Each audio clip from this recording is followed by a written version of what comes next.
Hello. Hi. I'm here. We're ready to go live with some painting and chatting. So I hope everybody's good. If you celebrated Thanksgiving this last week, if you're in the US, I hope you had a great holiday. If not, I just hope you had a great weekend. It's been the kickoff to the holiday season with Thanksgiving. It always is, and it's a lot. So those things being the case, I know it definitely affects how how things happen on the internet. So I don't know who's going to be up and about or how it's going, but I'm still here. And I plan to be here outside of, I don't know, yeah, I think Christmas is Monday, so I probably won't be here that day. But other than that, I'm going, well, I say probably, I'm not going to stream on Christmas. But yeah, we're good. We're in good shape. Let's get going. I have my tea because it is cold. It's like we got Thanksgiving and the day after, and then the temperature just dropped like crazy. I woke up yesterday to snow on the ground, like a couple inches. And I know we always get snow. We live in a snowy area, but the first snow of the season, I'm always somehow surprised by. I don't know if anyone else feels that way. Just like go to I always have the window cracked in the bedroom overnight, and in the morning after I get up, I go to close it. So I open the blinds to get in there and close the window, and you just see it and you're like, no, I'm not ready. So yeah, that's the reality of it, but I actually don't mind as long as I don't have to be out on the roads when they're slippery, preferably.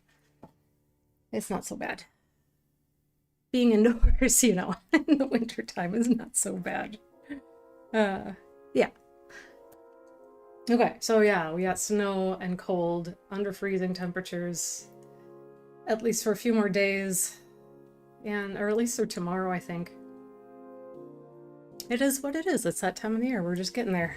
Okay, so we made a decent amount of progress on this painting, and there's still a few things to tweak with all of the brain synapses that I have going on here. I'll add a couple more things and just sort of try to make them a little less flat. They kind of have gotten flattened out as I've added more things.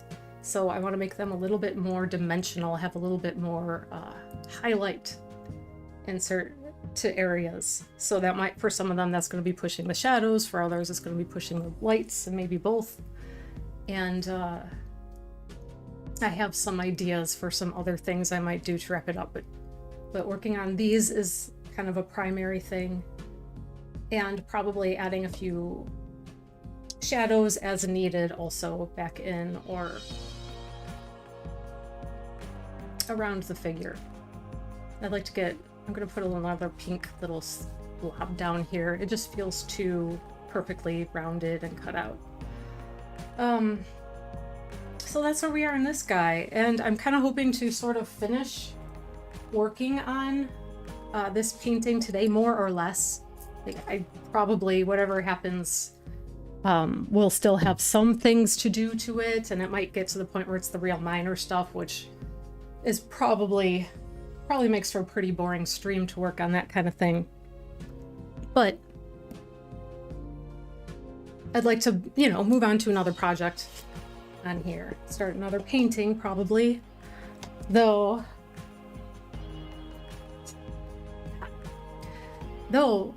for Thursday morning stream, I will probably pull out a painting that I'm pretty sure I've worked on stream before. And it's getting close to being done, and I'd like to spend some time working on it. I've done a bit more to it. If I did work on stream, I've done quite a bit more to it since I did. I guess I'll have to look back and see for sure. But yeah, I will be pulling that out. So something a little different to see, and something that'll have some more probably slightly bigger things happening on it to finish that one up. Oh,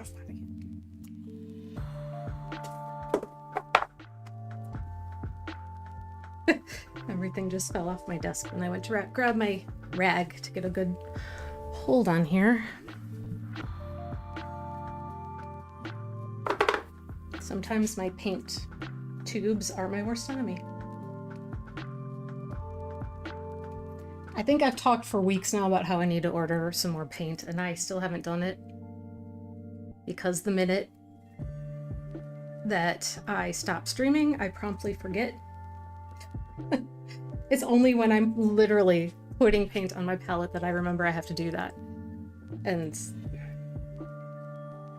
because I don't stop during streams to like start, oh, I need to make a list so I don't forget. Because I'm not going to do that to you guys. I already get off target all the time. Enough as it is, so trying to not do that anymore. But big gob of dried paint on that one. It's because the cap broke. So here, if I can get it so you can actually see. So the cap, the top of the cap actually broke off of it. That's why I hate these caps. Really hate them very much. Like, passionate hate.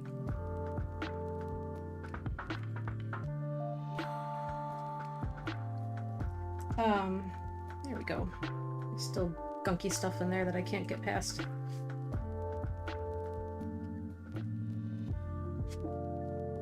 Ah! Bloody. Dumb joke. Okay.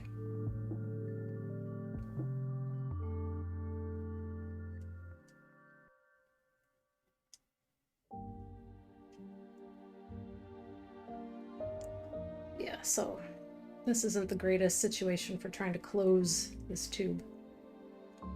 But luckily I'm getting down for what's in here. Hopefully I can use it up before it dries out and is unusable.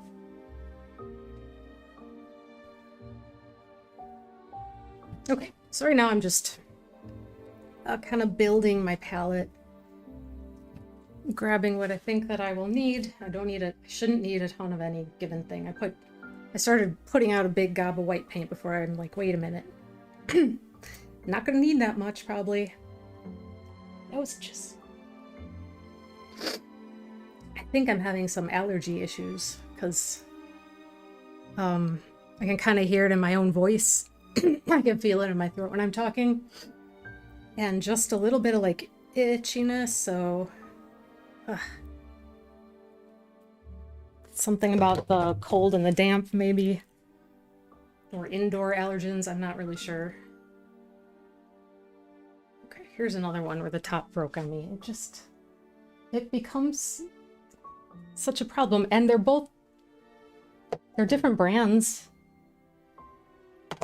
And I'd taken to buying often anymore Liquitex brand paints, simply because they have a basic cap that's easy to twist off.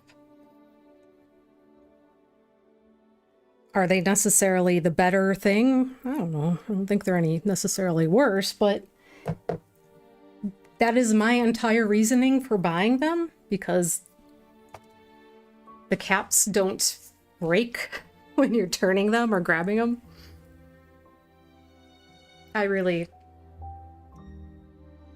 It's like, for me, pants without pockets, like women's pants that either don't have pockets or have fake pockets or pockets that are this deep, it really makes me upset. It gets a real soapbox issue for me, and so is the caps on paint tubes. It's just not okay. Unnecessarily cruel and wasteful and not helpful. Okay. Anyway, now that I got that out of my system.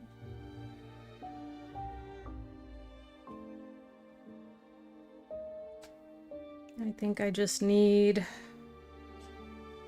a little green and maybe a little orange, and that should do it for what I want on my palette here, I think.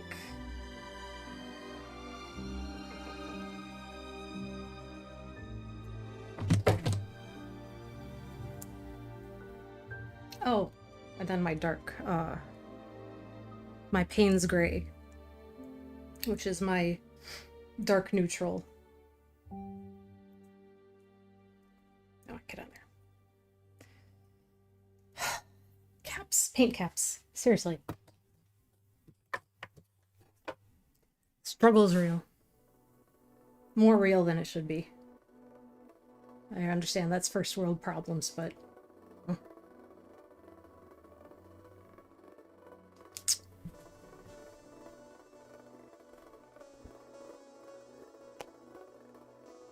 And when I was teaching a little bit this last year at an art studio, they always had pliers in the classrooms in a drawer, which I eventually realized were for the sake of opening difficult tubes of paint.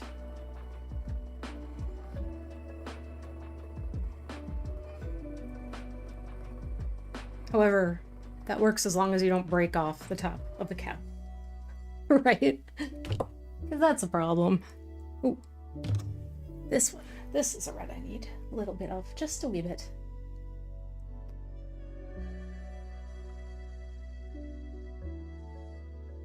Okay.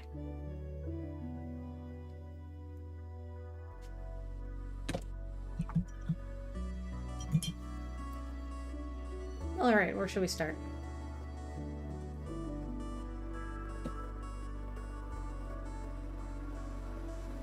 I think I'm going to start with just what I want to change down here in this pink area, which is a real quick little adjustments, nothing major.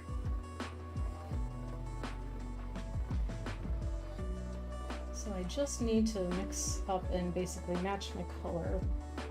Quick here.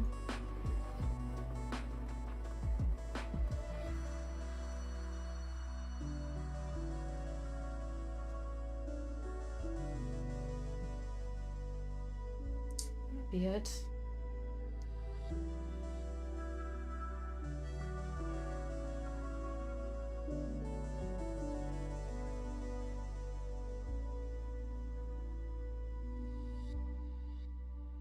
Almost, not quite. Last stream I was having a tremendous amount of problem with my lighting where it was flickering. And I was very frustrated because I'm like, it shouldn't be the light bulbs because I'd not had them all that long. I got them in the summer. But sure enough, it was the light bulbs. They were GE bulbs. They did not do the job. And so I put in... If you have the opportunity to shop at Costco for light bulbs, you can get a pack of these LED. They're like the floodlights. Light bulbs, which still work great for the types of lights I have in here.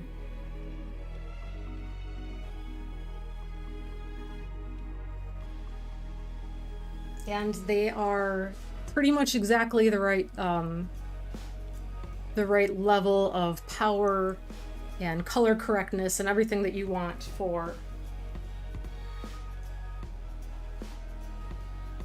your light bulbs in an art space for when you're working on art.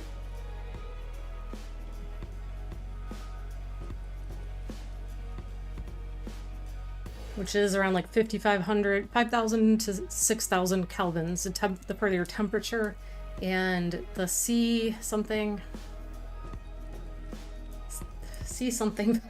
which I can't think of the word at the moment, but that we want it to be around 90, and they're like right on the dot. So that will give you, that number will give you good color correct vision. That tells you how, it's like the power behind the light kind of thing, sort of. Let me step back for a second. All right, let me connect the dots here.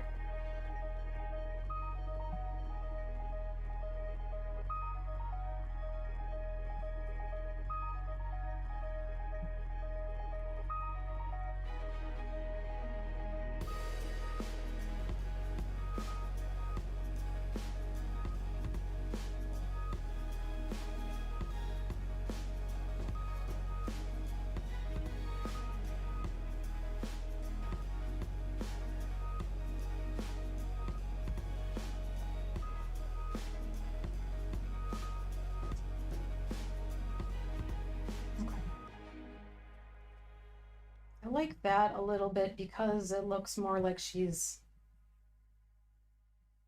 in the pink area. She's actually like it's something that's around her.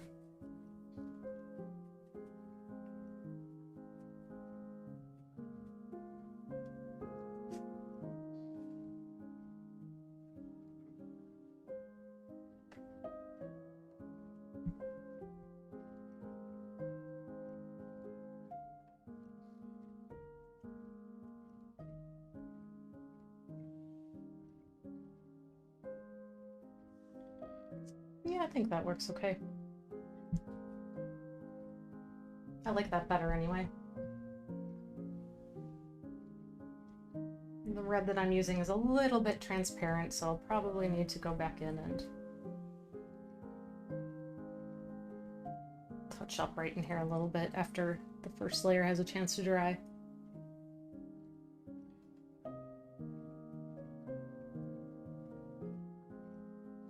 So I have my paint drying extender mixed in on my palette as well.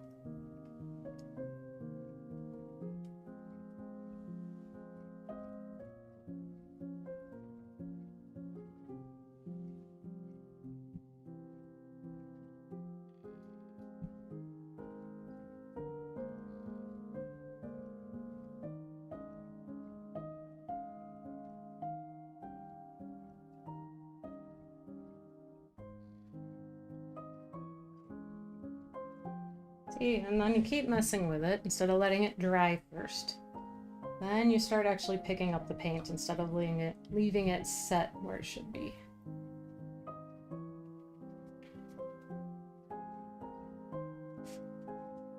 I actually have a regular video ready to post. It's edited. I've actually even uploaded it and put on the thumbnail. I just have to write in the description. So perhaps tonight, perhaps tomorrow, I will have that done. We will see.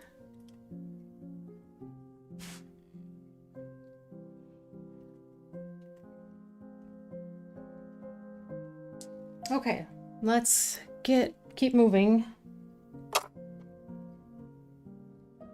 Sit pause.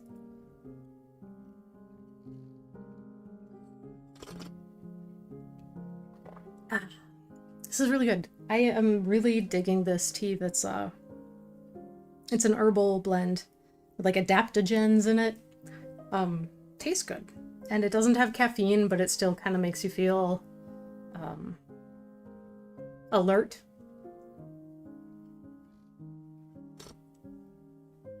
And I think that could be real beneficial to people who are sensitive to caffeine. I do not happen to be, but I think that if you want the benefit of alertness from caffeine, but you don't want jitteriness because you're prone to jitteriness, then that sort of thing is a nice. What is it? It's got like the chaga mushrooms, like some of those mushrooms in it, cinnamon and ginger.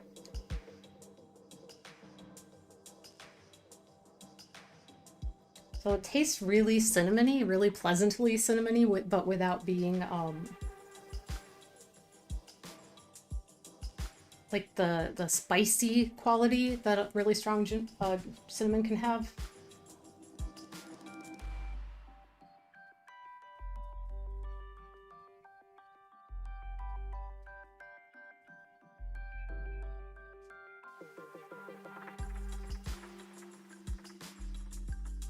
Which I actually like that too, but when I want like a relaxing something to sip on that's a little calmer, maybe that's not what I want at that point, but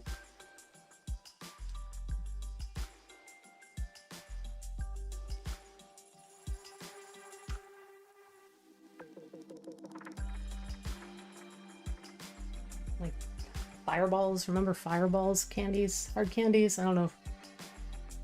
I think they've been around forever and ever. I'm mostly familiar with them from when I was a kid. My sister played softball. And going to games was very boring to me. I've never been like a baseball, softball fan, or watching it is really hard for me to do. So I sometimes would go and help a friend run the concession stand there. And usually if I were ever going to get something from the concession stand, being that I was a kid, it was often either lemon heads. That was another one that I liked a lot. That's a good one too.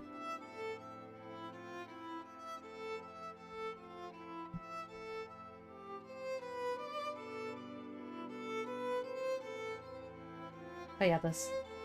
I guess I liked kind of spicy stuff back then. But not real heat. That was something I was never really exposed to, like spicy foods until I was mid to late 20s, because I grew up in a farm town where it just wasn't the big thing. My family wasn't into it, my parents weren't into it, so never really had it growing up. Now, Serrano chilies are a regular part of grocery shopping in my house. Those and we enjoy making our own hot sauce too. We don't mess around when it comes to that.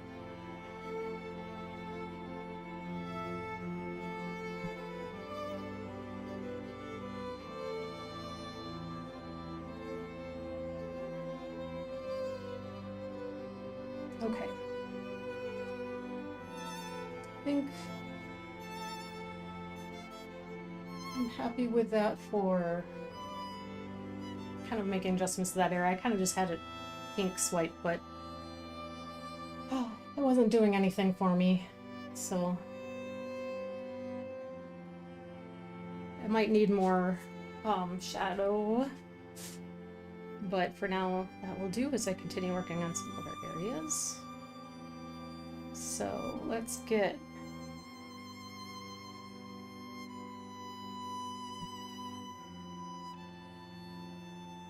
really start pushing some of the contrast on these guys, these shapes.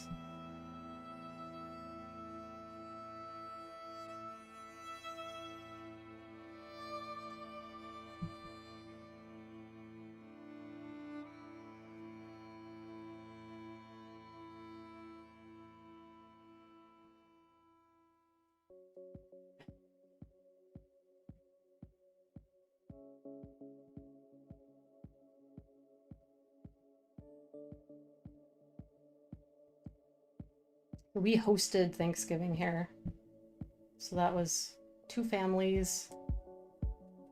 We don't have a huge space, and that was about, I think, 13 people. And it's like one of those things that's stressful to get to. The planning, cleaning, cooking, and all that kind of figuring out. But then once it gets there,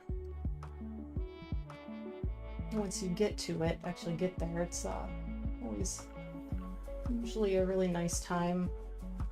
And then afterwards, you want to sleep for a week.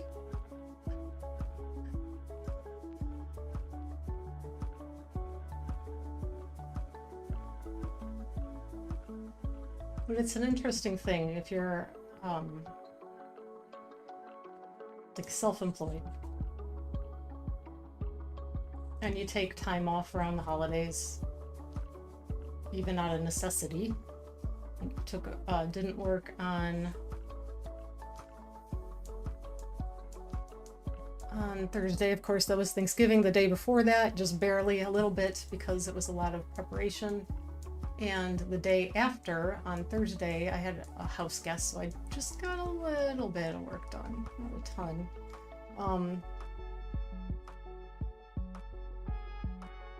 And then the whole holiday season being kicked off is like, can be so stressful. So I know I, like, this week also, because of things that are going on, I'm not going to be having like 2 days are not going to be full work days for me.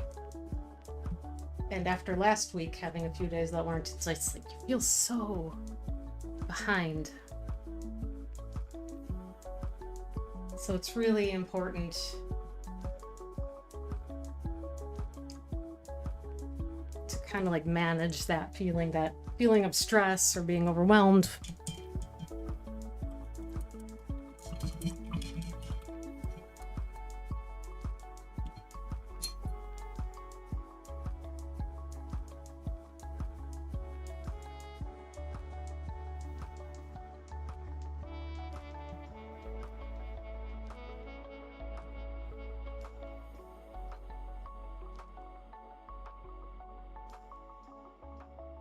Can be easier said than done, but it's possible.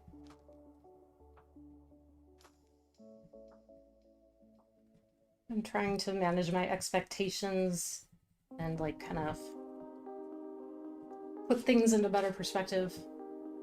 Like, yes, I was hoping I could get XYZ done. If I can't get that done, does that actually, like, what's the worst thing that's going to happen if I don't do it when I hope to, want to? It's not ideal, but it's not also the end of the world. And it's okay to do your best. That's really, I think, the lesson that I've been trying to accept. That, like, doing your best is okay.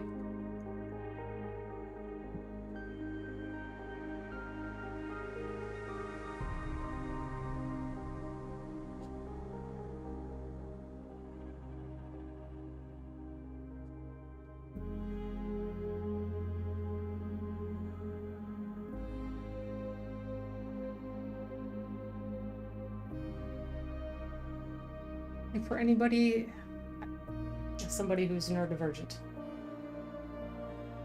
being really consistent with things for me can be very hard. So it might be better to look for myself, and maybe for others this is helpful.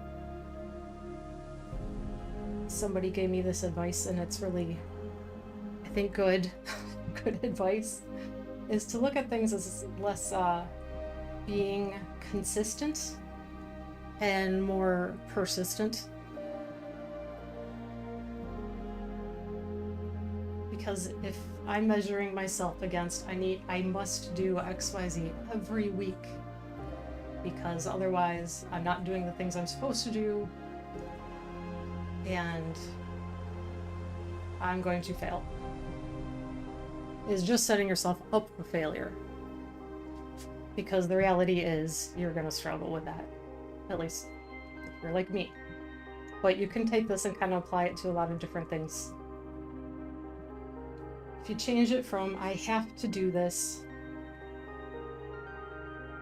in this fashion, in this way, maybe it's better to look at it as, I'm going to give it all I can give. And that will be different from week to week. And that is real, and it's okay.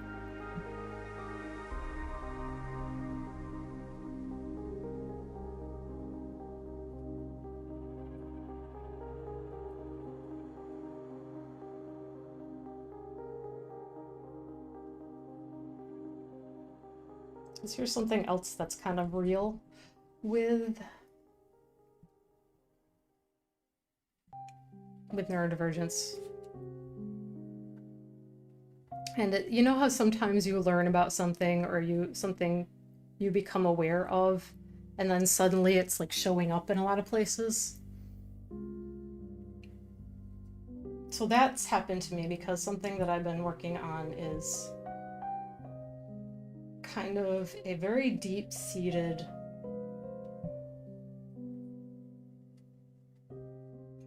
very, very deep-seated kind of sense of low self-worth, which I didn't even realize was something that I had. I thought that I was okay when it came to like confidence and stuff, but when I really started breaking things down, I have been dealing with some real issues there without really understanding it. And then as I started reading some other things, like tangent, yeah, I think that's right, related to that, I started to see that that is not uncommon for people who have neurodivergence, that that's actually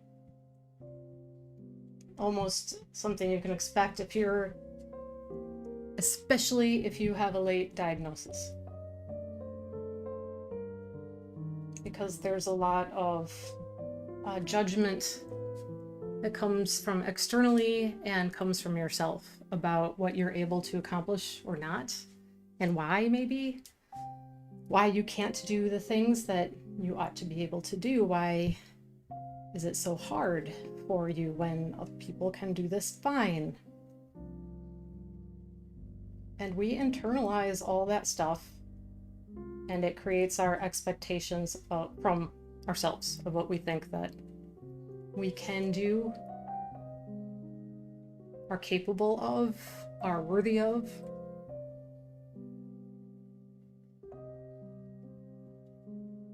And it can be a little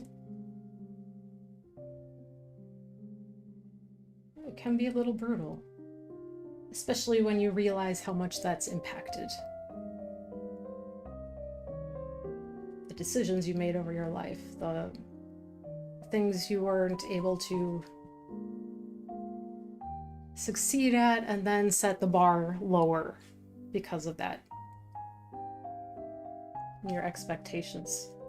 And that's really, it's sad.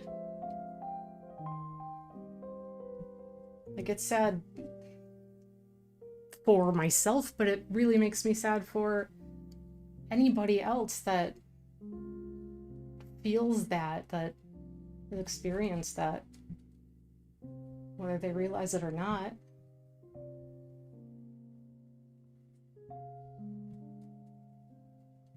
And the main thing that can be done to make anything like that any better is just, I think, more education, in the sense of kind of breaking down stigmas.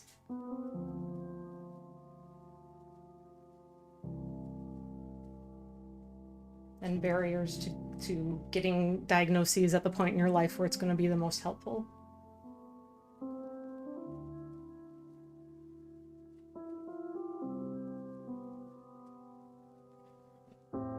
Which a lot of people of my generation, a lot of women, especially of my generation, missed out on.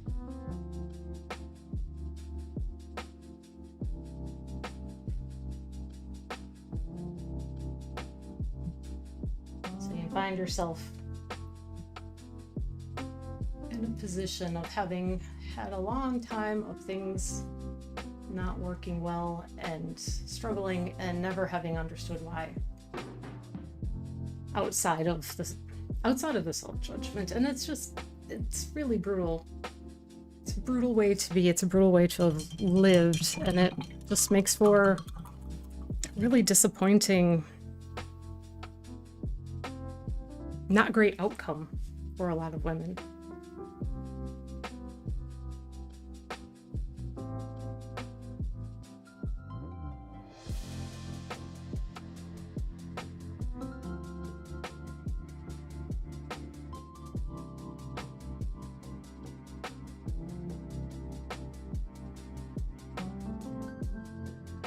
as frustrating as it is to know that I probably had a lot of struggles that I didn't necessarily need to have, and a lot of being stuck for really long periods of time, I am grateful to now know and to be able to try to get help that's legitimately helpful.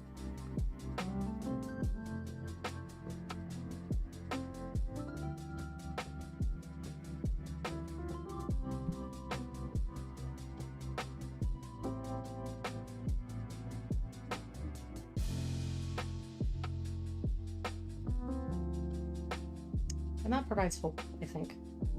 Like, I'm still figuring things out. I didn't find out my diagnosis and then everything changed overnight and got better immediately with the first day I went on medication or the first day that anything, but it gives you hope that you could get there.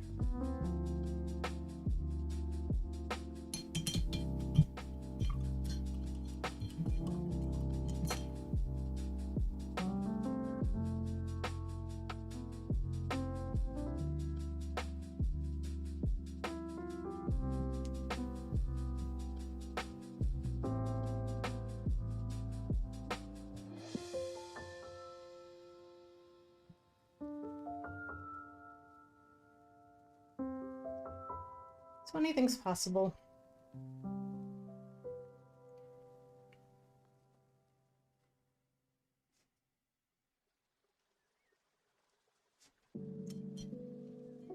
And good support makes all the difference. Not to say that you can't succeed if you have any of these issues. I don't mean to say that at all, and I hope nobody takes what I'm saying is that it just makes things more difficult. Some people have thrived, and it's an incredible thing.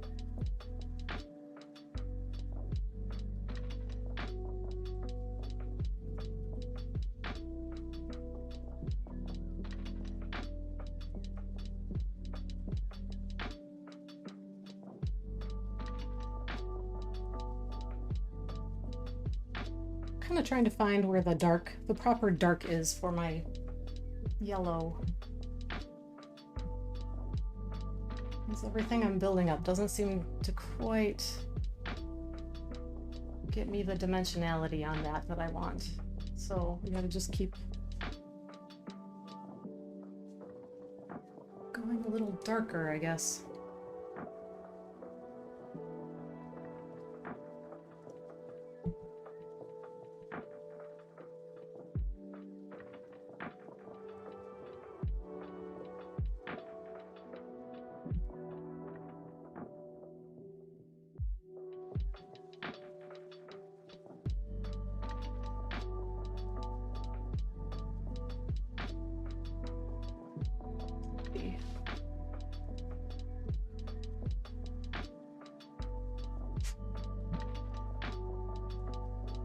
Okay, so if that becomes my dark hue on those yellow shapes, then I think I just need to push my medium tone.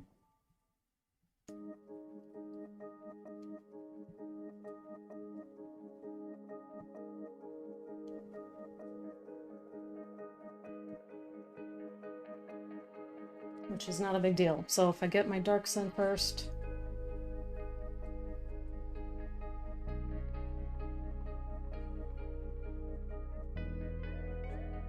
then I can come back in here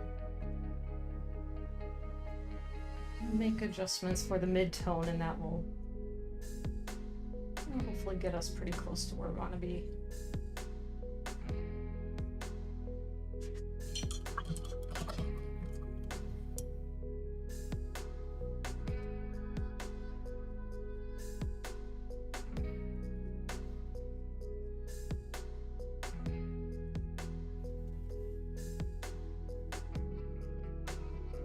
All right.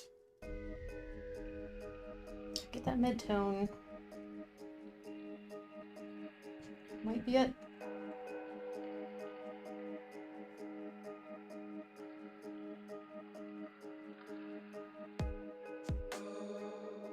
And then touch more orange there, maybe.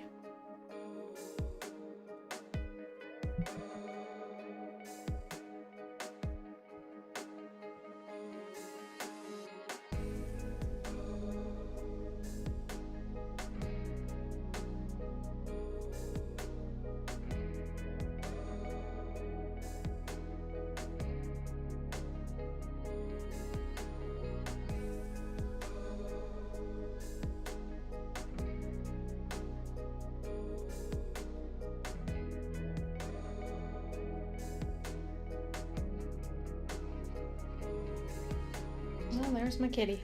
Hey, Mr. Watson.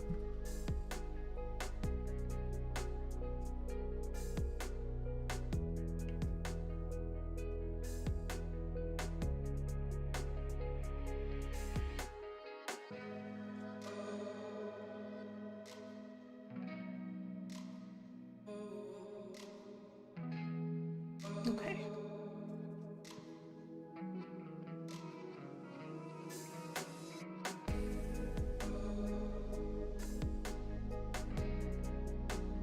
I still feel like I want my darks to go darker.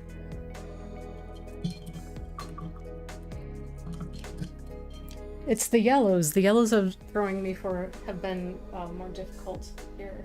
So getting the right kind of shadow going for them.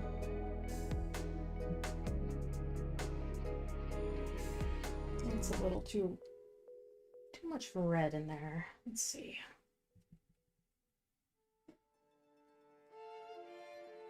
I'm thinking to push it a little bit violet. Will probably be the way to go.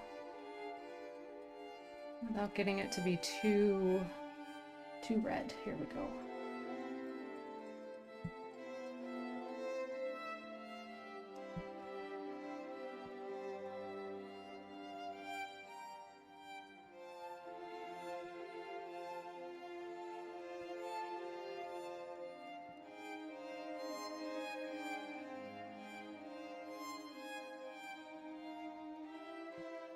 I'm probably going to need to switch to a little better brush here.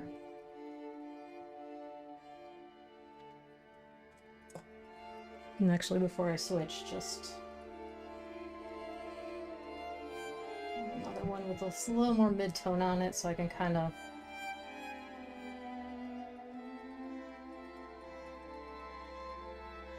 blend it where I want.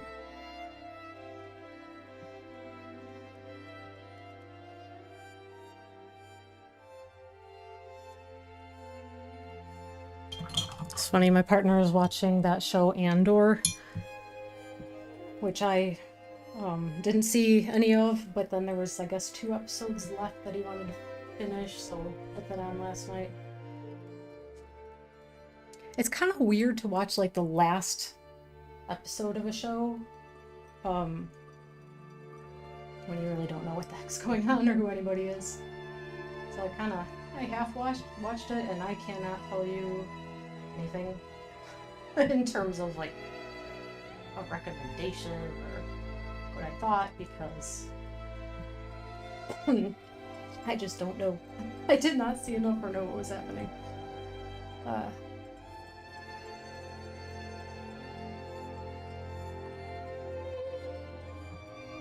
heard a lot of people say that they liked it. I'm kind of just mentally checked out of Star Wars stuff. Everything that's been coming out, and I just have a hard time being excited or wanting to care to watch any of it anymore.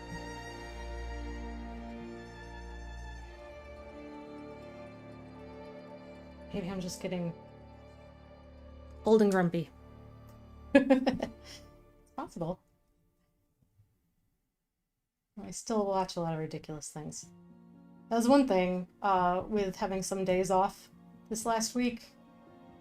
Watched some movies. Some of them were incredibly ridiculous.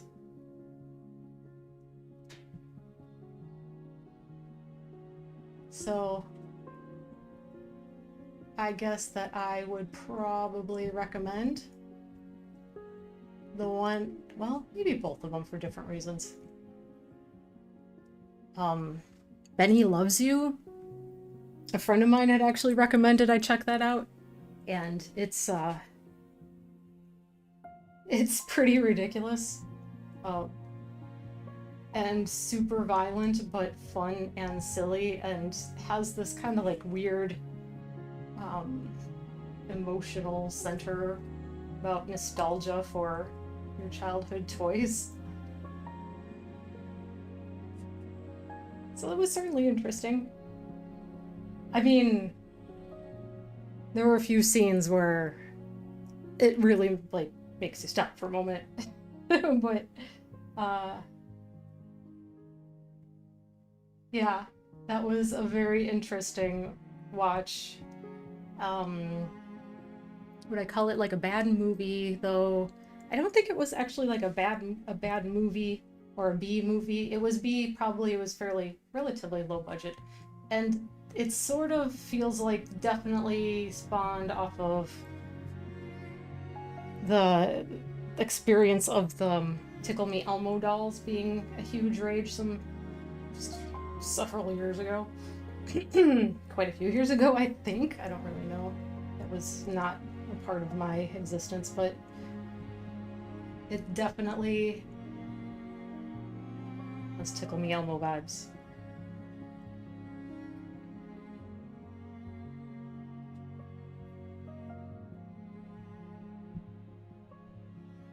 And the other one, which was a legit bad movie, but might be worth it if you just are into that and you want just a dumb kind of slashery stupid movie to watch, maybe with friends or something. It was Zombiever. And yeah, it's exactly what you think it's gonna be.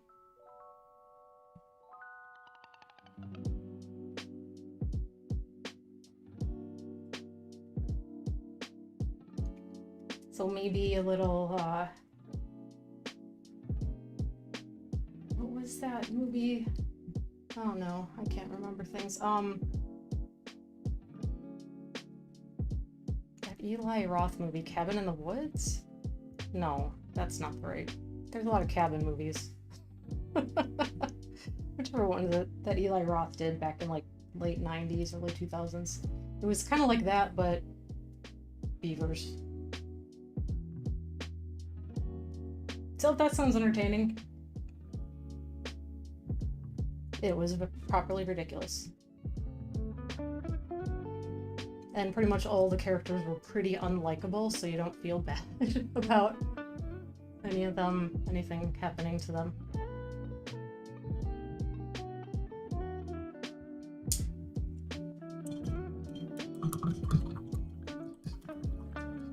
Alright, I think I've gotten the yellow one where I want it, so now I'm going to go back into... And I think the orange one is... almost okay. Maybe we'll go a little brighter in there. Or a couple of highlights on that, and then that one can be...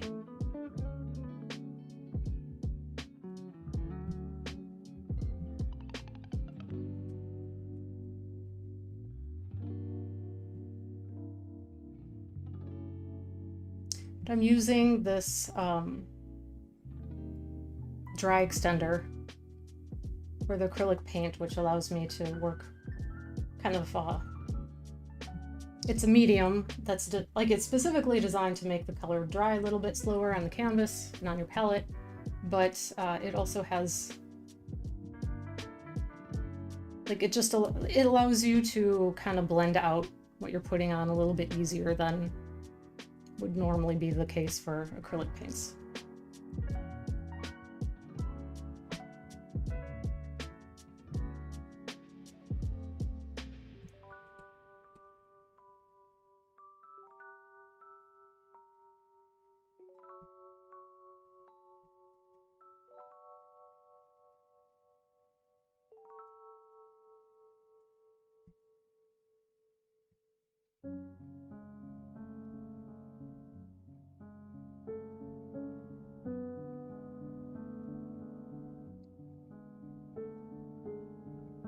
I actually think I'm going to add another red synapse or nodule or whatever you might want to call it.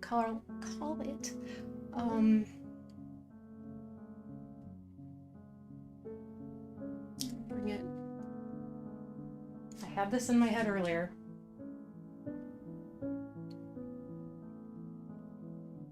I think here. Put one here.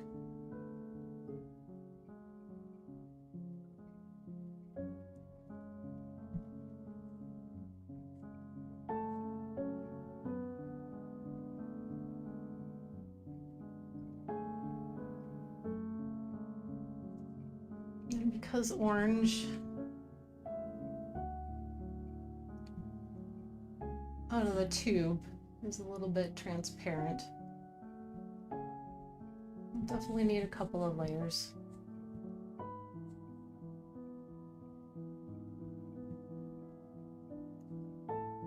But I'm just gonna block in where it's going, the shape and so forth to start with. Okay, so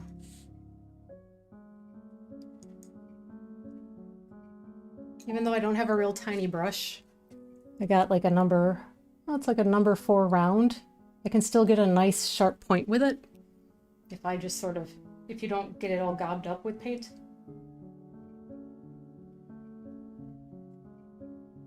You just don't let the paint go any higher than about the halfway point of the brush, and don't go real thick with it, just a little bit, and you kind of roll it in there. You want your paint to be a little, like, not too thick, a little fluid, so it'll move, but using a little bit of a medium helps. Or if you have just fluid acrylics or fluid acrylic paints, they work pretty well too, but I can get a quite fine line here on the canvas, even with this brush. So you don't always necessarily need the tiniest brush to achieve everything you want with detail, if you are also a painter, but it just depends on what you're trying to achieve and what works best for you, of course.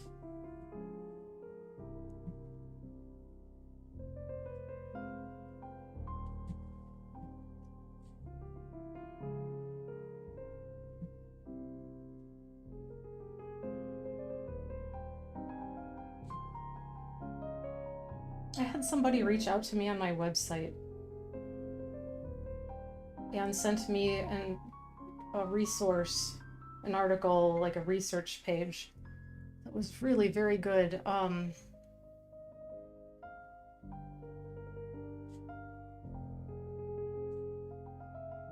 About violence that women face in kind of on a global scale. It talks about how it measures it, where it's considered safer for women, where it's not, where things are failing. Like, I really need to take some time and like chew through the extent of the article, because it really has an incredible amount of information and statistics, and it is something that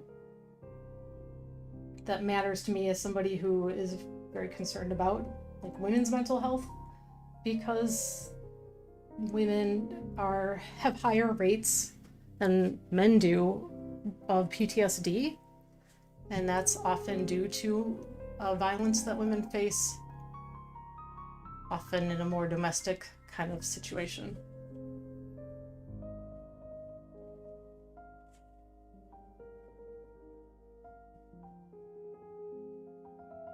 So I'm kind of I was really happy to have that, and I'm going to probably utilize a good chunk of information. So I would like to write a blog post about the impacts of that on women's mental health.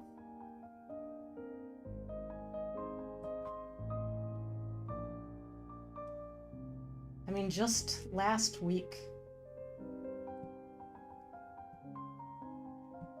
there were protests in Italy regarding the normalization of femicide there.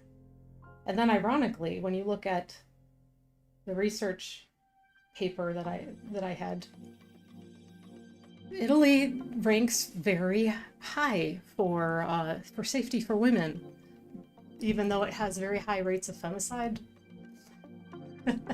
And it might not make sense why that would be, but it is likely because of the way that it's reported or investigated or charged, or not investigated and not charged.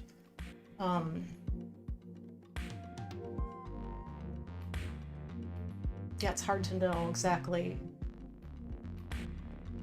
An article does reference that. It actually does it specifically in the case of Sweden, where there's differences in the way that it might be, that the numbers might be tallied.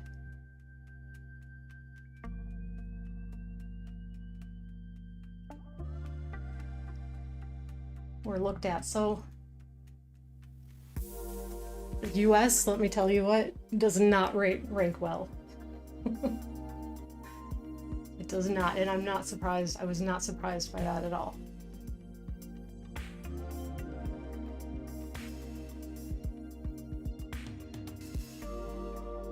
There was another study. I gotta see if I can find it. I think I bookmarked it ages ago, but I'm the person that has like 500 tabs open on both my computer and my phone at any given time, so we'll see if I can find that, because it's been a while.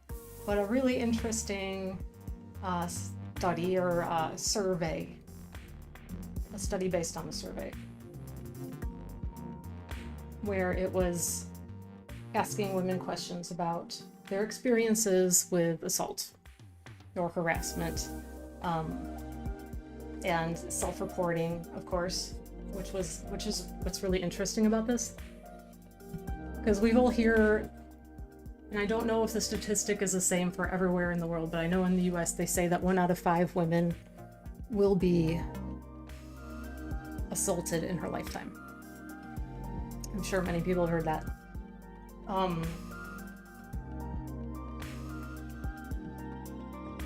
This asked women to report, like, have you experienced assault, or what kind, like, questions about that, and that came up with a number. But then when it started asking more questions about experiences, a lot of times things that a woman that would say, I've never experienced assault, but then they'd ask questions about what kind of things have you experienced this kind of thing or this kind of thing or whatever it was, and they would answer yes to those questions. And so what that was a disconnect between what is and isn't actually assault. So that was really kind of insane to read. So it kind of showed, it was a pretty broad scale survey. I'm going to pull it out. I'm going to use it for writing about that topic, but it essentially demonstrated that in all likelihood, assault is vastly underreported in the US. It was a pretty high amount, which is kind of shocking and sad. Upsetting. But it is, like, I know people don't want to talk about it, trigger warnings and all those things, and I get it. Like, people have all had different experiences, and sometimes really terrible ones that are hard to heal from and cope with. But we do need to talk about it, because it's the same with the whole Me Too movement, right? Remove the stigma about it so that we can understand more and have open conversations so that people know what is and isn't for everybody, to hopefully create enough knowledge that people don't, that it's not normalized, that it's not no big deal to people to do it or to experience it. Either way, like to try to make things change for the better.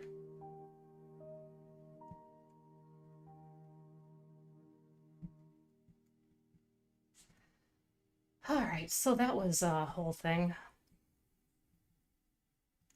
But it's important to talk about it, or to at least try to educate and inform.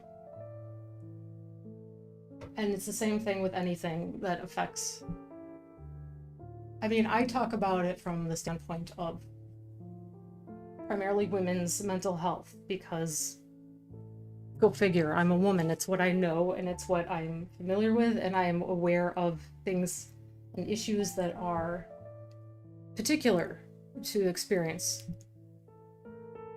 But across the board, it's not just stopping things from happening to women or stopping things like mental illnesses from being so commonplace for women. It is ultimately about everybody and making everything better for everybody.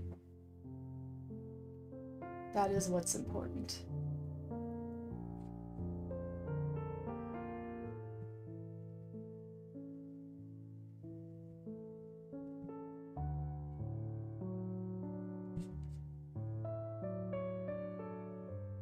So yeah, going heavy over here.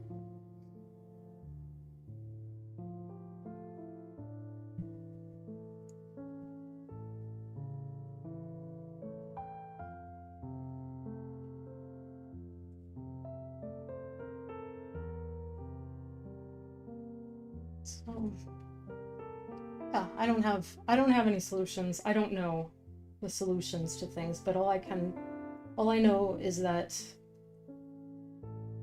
the more we can educate people, the more that hopefully we can prevent things from happening and better support folks when it does happen.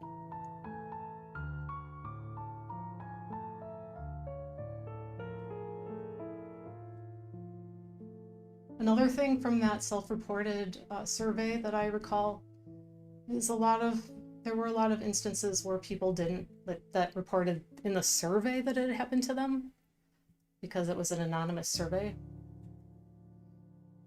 said that they didn't report it, like to authorities, to police or school officials or whatever, because they assumed that they wouldn't be believed. There was a lot of that too. And that sucks.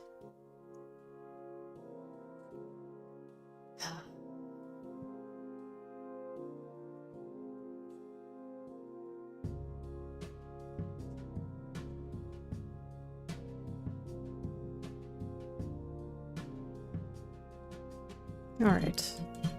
I think I could add some more complexity into some of the shades, but right now we are an hour in. Oh my lord. Okay. I'm gonna go back in and work on the blue and the green. Like, you can barely even see the green ones at this point. They're like blending in with the background. And we'll start getting those guys a little bit tweaked up to where I want them to be. And I have this crazy idea of like really masking off this whole area of the pink and making really bright and matte yellow stripes, like narrow ones throughout here. This is a picture in my head. And before I destroy anything, what I will probably do is maybe do a little mock-up on the computer of what that might look like or be if I were to do that. And then I can decide instead of just jumping in and throwing all care to the wind, as I often do. Because, you know, not gonna ever actually ruin anything.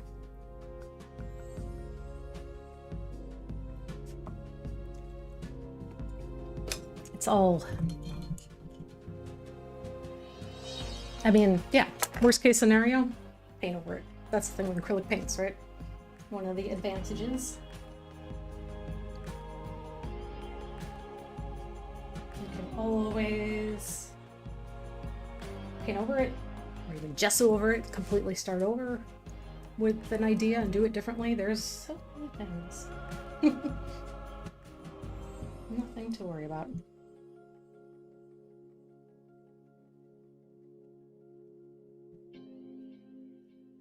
So what's the worst that could happen?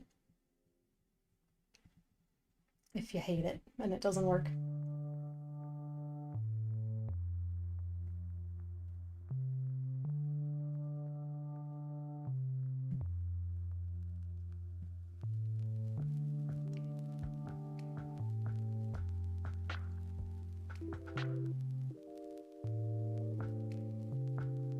And I do my best when I'm streaming here and working on creative projects to be very, let's say, fearless in the sense of being real about the creative process. Because so many people work on a painting or show a painting that they've done where it's all been perfectly planned out, right? We've seen it. Beautiful process videos. But I don't know. I think sometimes that happens. And if you're a really, really avid planner with things, like you really, really take that very seriously, yeah, you probably do get a decent amount of days that go that way. But the reality of the creative process is that it's generally pretty messy, and you try things. And even if you planned it out pretty well, sometimes things don't go quite according to plan and you gotta make adjustments, and that's fine. That's how it goes. There's been a couple things that I worked on this stream that are definitely embarrassing. You know? It just never quite came together, never did, but whatever, it's fine. That's real.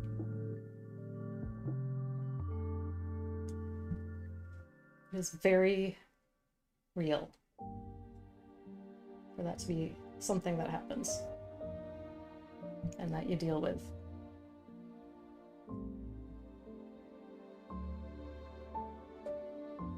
But really, what's the worst case scenario? Maybe you learn something.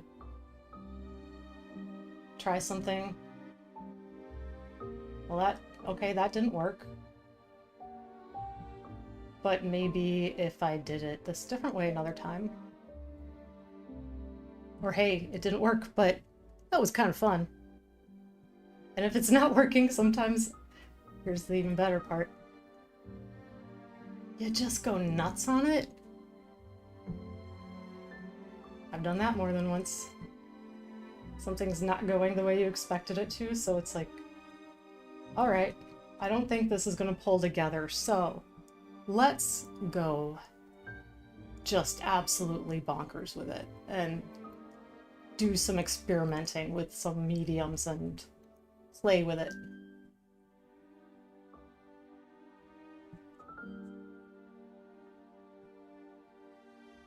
And then you get into that area of creativity that's the play. That's the good stuff. And even if what you get out of it, your finished product isn't great, that's like where ideas are born. It's being able to play and experiment and try things that maybe sound a little crazy.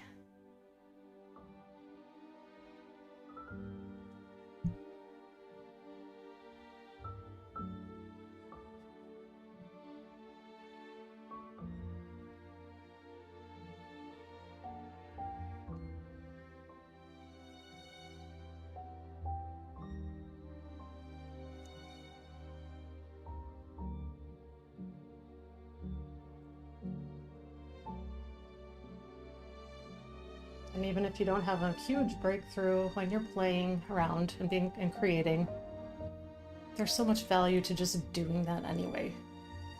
Like, it's legitimately good for you.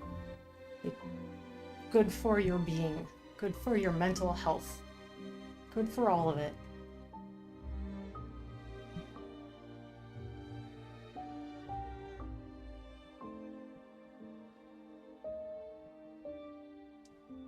There's plenty of reports out there that demonstrate how valuable art is. Not just even the making of, but even the observing of, how good it is for you. Like, looking at art, or drawing, doodling, whatever. It's really good for your well-being.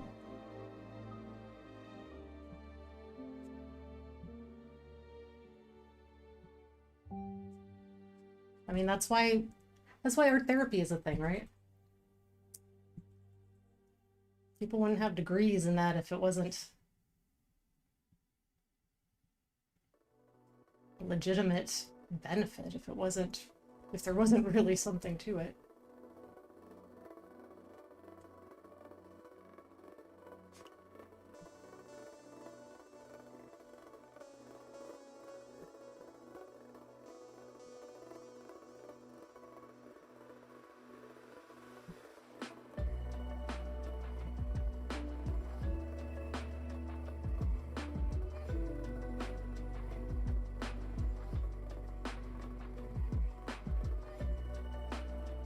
Also, I still really need to order new glasses. I have been having a constant eye twitch for like the last week. Not ideal.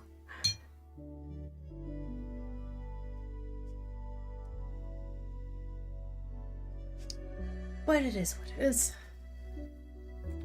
I would like a little phthalo blue for attacking my blue shapes. And maybe even the green ones.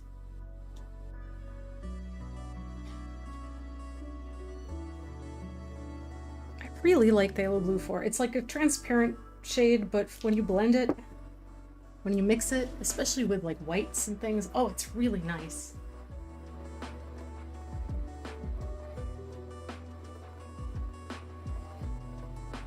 And if that doesn't mean anything to you, that's fine. Just me geeking out about some random colors.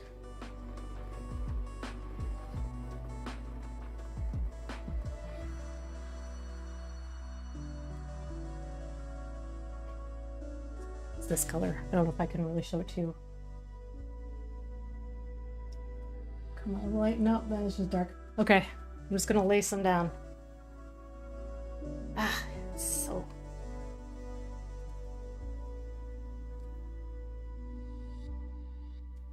I don't know, I just really love that color. And oddly enough, it's not a color that I use in a lot of my work.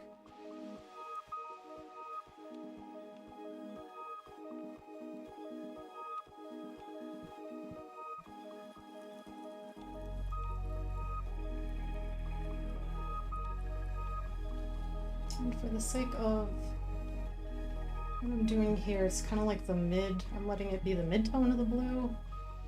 I'm gonna push my lights a little lighter. Because right now, it sort of matches what I'd had down for my light, and it's just not light enough.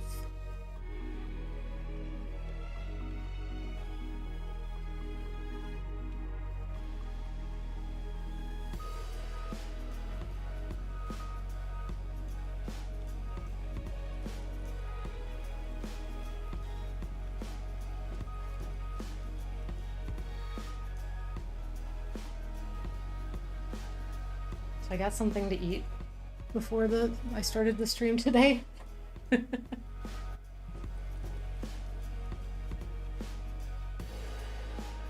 And I should probably be embarrassed to admit that, but it was just a slice of pumpkin pie.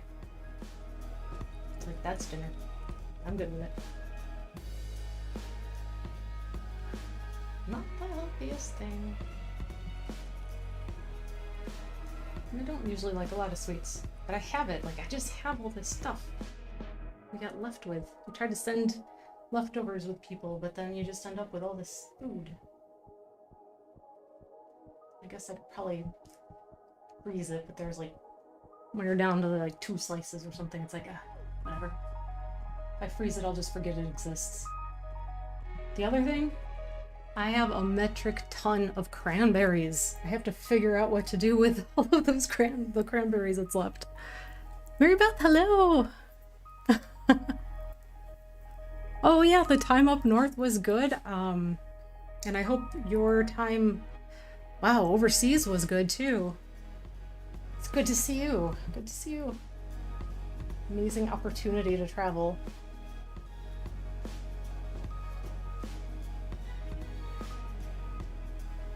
Let's see here. I am going to set that for a second.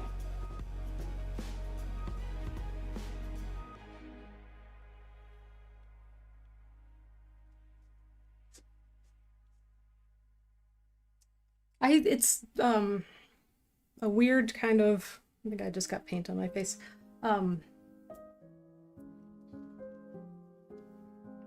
From this to this is such kind of an opposite sort of thing.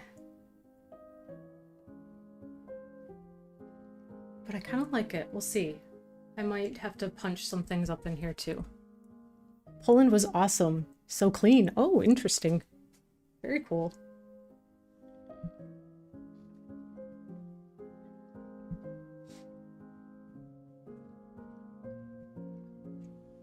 On the rare occasions that I travel, I do always like to check out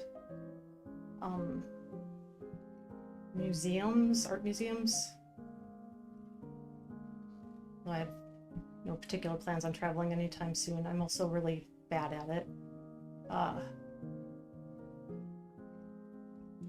It's quite stressful. Really very triggering for anxiety. But anyway, I'm excited. I'm outside of Chicago, and there is, I think it's open now, a Faith Ringgold exhibit at the Chicago Modern Art Museum. And definitely planning to go see that. It should be really great. Find the contrast interesting as well. Yeah, it's very different. And I kind of take that for granted because I usually work with all the heavy layers of collaging and things. Like, that's kind of just inherent to what I'm doing. But then when you're just doing it through paint, it has definitely a different kind of thing happening. So I will see. I will definitely consider if I want to make any adjustments relating specifically to that.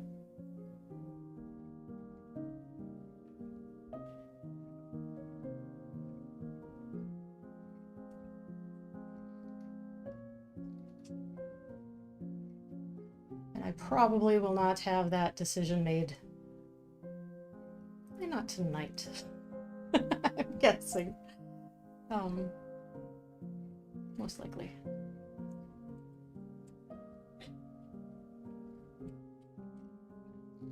Maybe. You never know. There's always that random experience of just looking at something and being like, oh, I know exactly what it needs. Because I'm not entirely sure that it does need anything or not yet. That's part of the question, I suppose.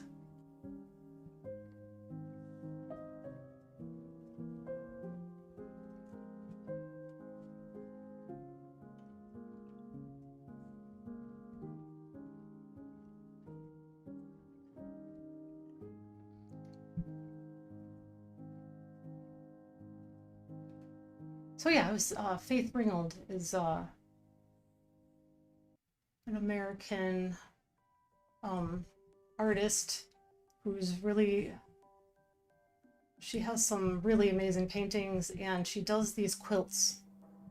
That's kind of ultimately became kind of her claim to fame, so to speak, was these incredible storytelling quilts that are, well, they're quilted and they're painted on, and they're just very rich with story and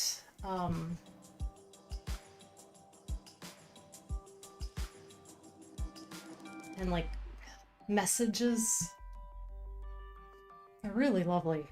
I've only seen one in person so far, and it happened to be at I think it was in Indianapolis, at a museum, at an art museum in Indianapolis, I believe.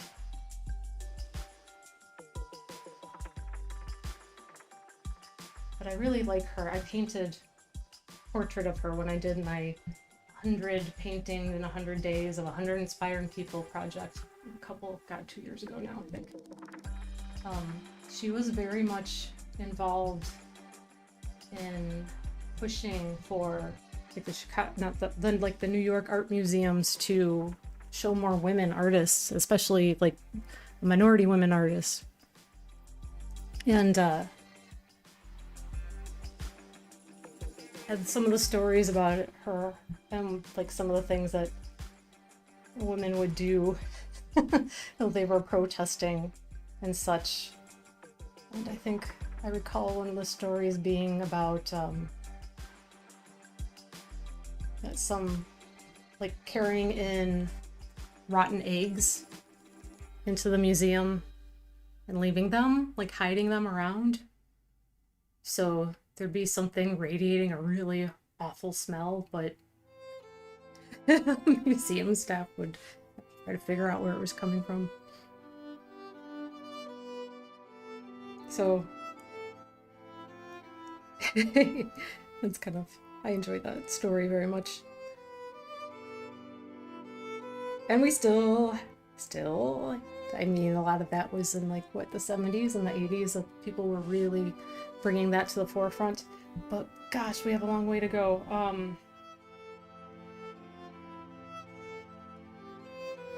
We have still tremendous underrepresentation of women in galleries and museums. Like, I think it's gone from, in these years, from almost non-existent to something like an average of 16%, I want to say, which is not what I would call great.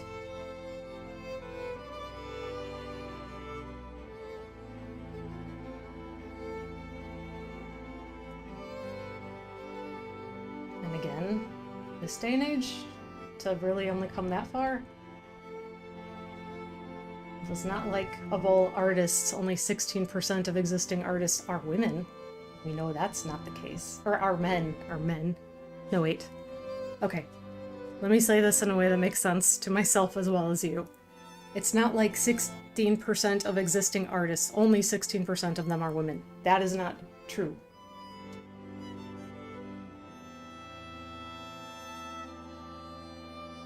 So, where's the representation?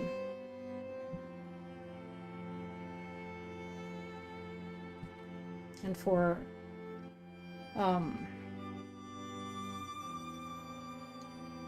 galleries that exist with the intention of pushing women, which is fantastic.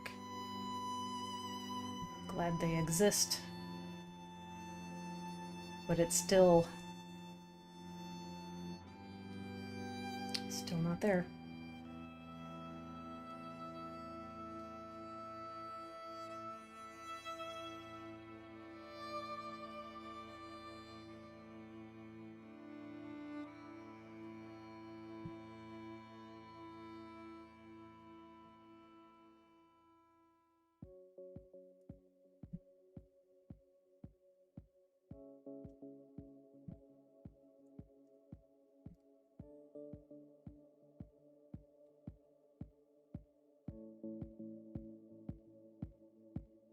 Because realistically, the average person who has a passing interest in art, how many women artists do you suppose that they're aware of?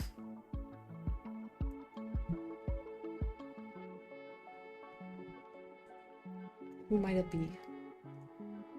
Probably, at least, especially culturally these days, because she's become kind of a pop cultural icon for her, who she is and her looks. But Frida Kahlo is probably pretty recognizable and would be a name people ought to be able to come up with, I would think. And then who?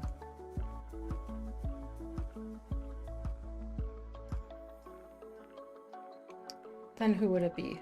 Georgia O'Keeffe, right?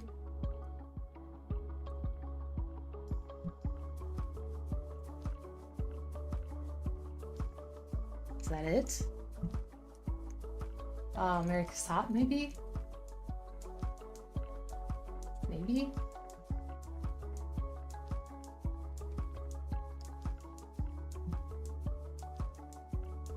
Yeah, it's not a lot.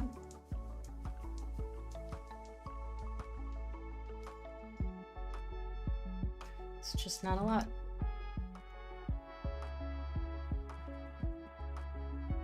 Yeah.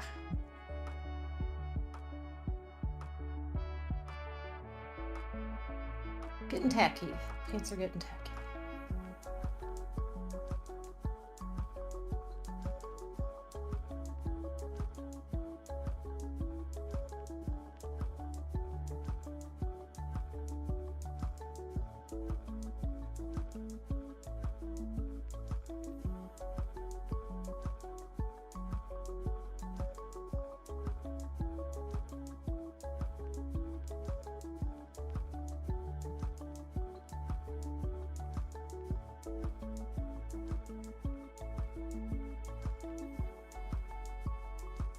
So, just something to think about is all.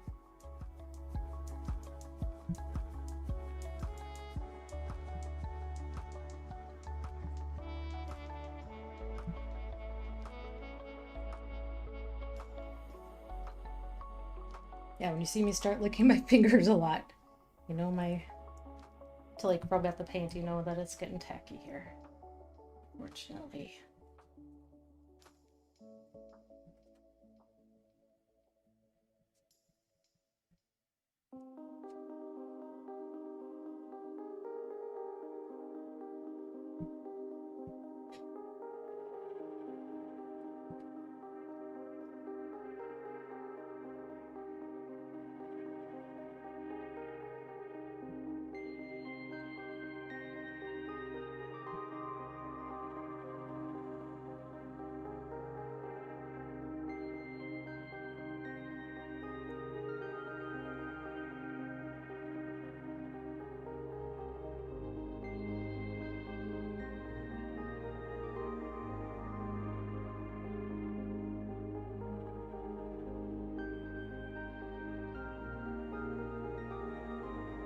I was given this book that's the history of women in art, and it's really, I started it. It's very good, and I am looking forward to continuing to read it, along with, oh, how many other books that I keep starting and not finishing. I make myself crazy.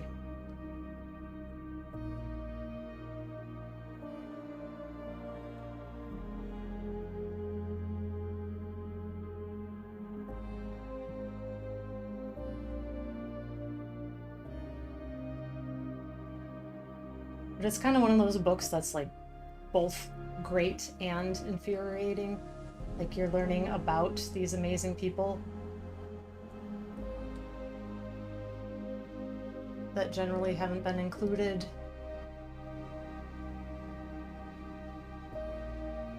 in much of what we know of art history.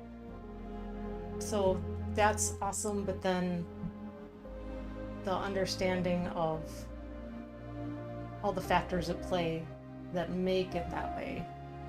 And when that's broken down and investigated, it's Yeah, it's infuriating. Especially because we know that we're still kind of in there.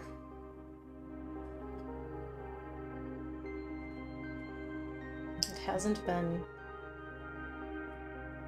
fixed. It is slightly better.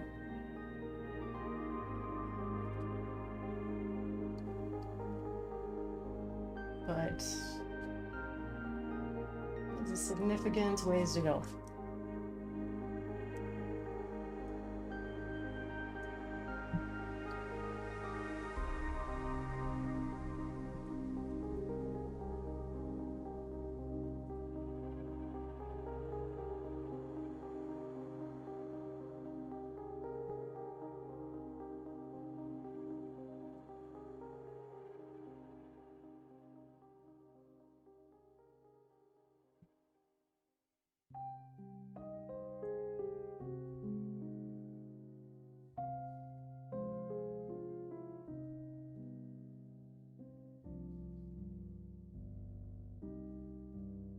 You know, I know that I tend to watch movies to unwind. That's often my go-to. Sometimes really bad ones, every now and again a really good one. And usually I just kind of roll the dice and see what I find, but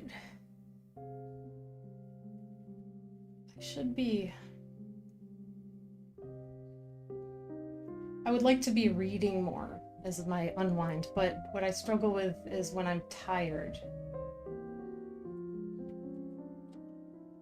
It's really hard for me to focus on reading. Like it's like a uphill battle. It's like work.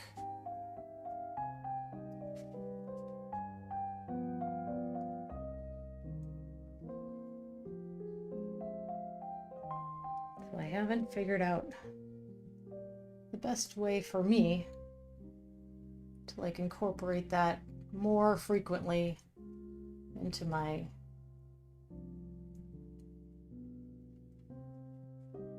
typical days.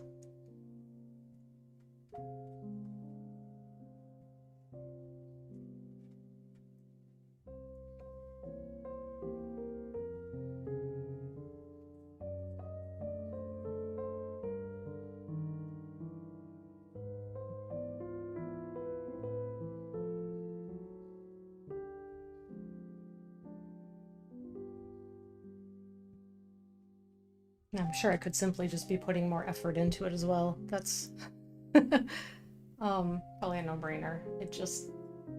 There's always so much that it seems like there's never enough time.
Hmm.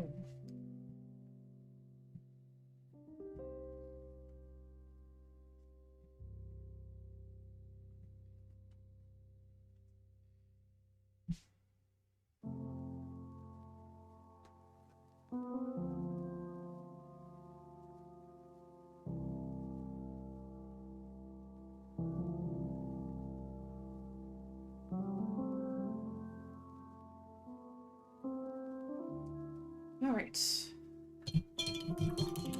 I'm happier with the levels of contrast. Mostly. There is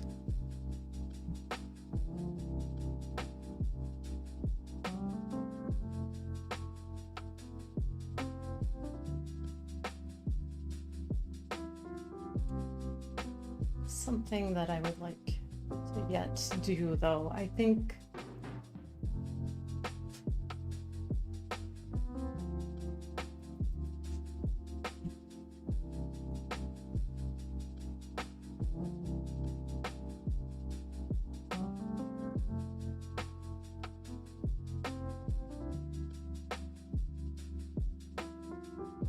it's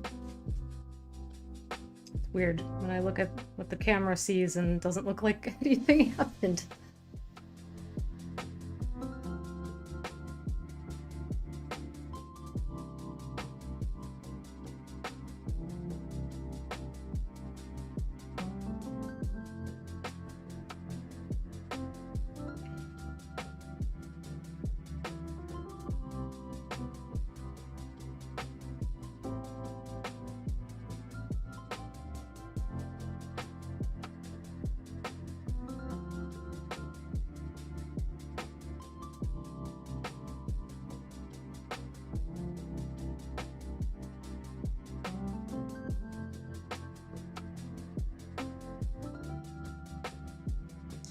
What I think I might do, I need to brush up on art history, get some up-to-date info. Yeah, that's what I'm kind of working on doing with the book that I'm reading. In the same way Terry reads into the wee hours of the morning, I fall asleep with a book in my hands. Morning works best for me. That's probably, I think I would likely be the same way if I can get myself going early enough to give myself that time. Like to. I am going to give myself a little bit of a tint to go over my highlights with across the board. Don't like them being bright, but I also don't want them to be too white, and that goes for all of my colors. Get them a little warmer.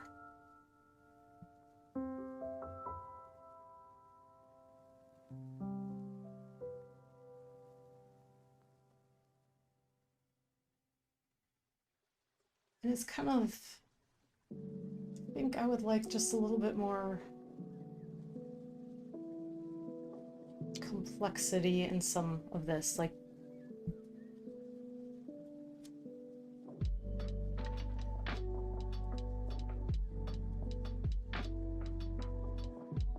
I'm going to work on that a little bit.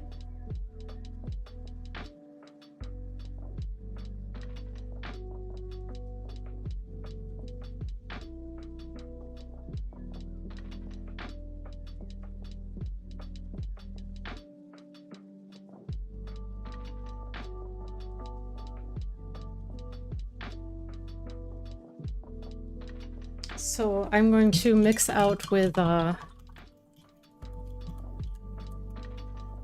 I mean, I know I have friends who go to sleep reading every night. I wish I could do that.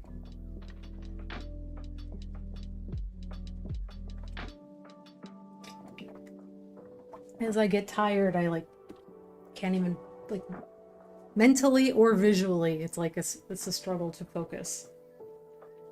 All right, so I'm going to start, I don't want to use any white. I'm just going to mix some of my tones with a little bit of my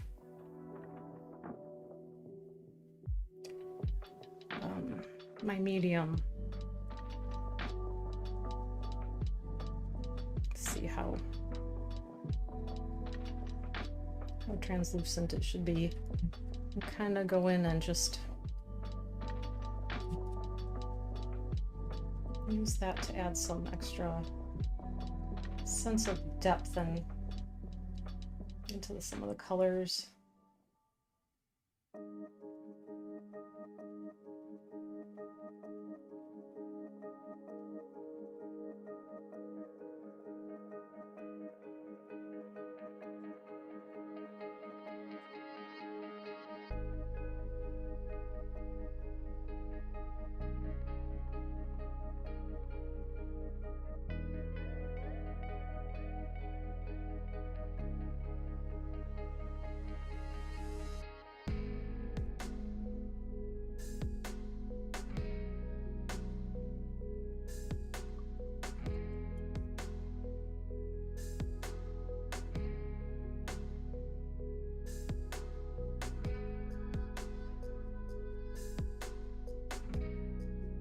All right.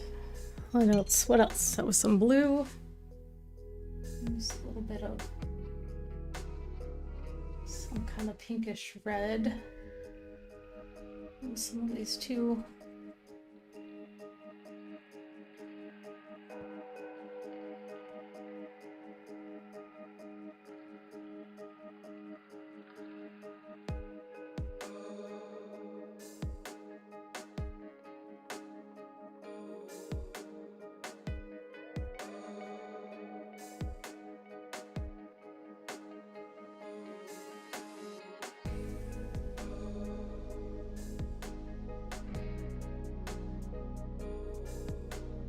Especially when it comes to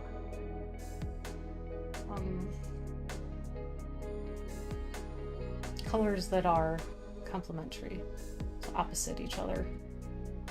It's a kind of a nice little addition.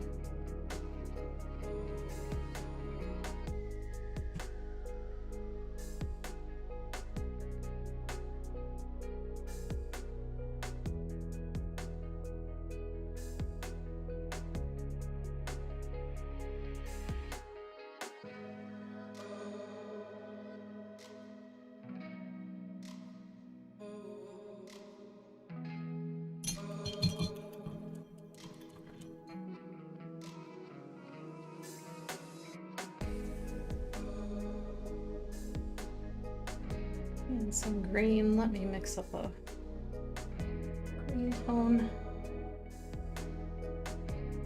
Things that have light colors in them tend to become more opaque. So even though I'm avoiding adding white to the colors that I'm doing right now, there is a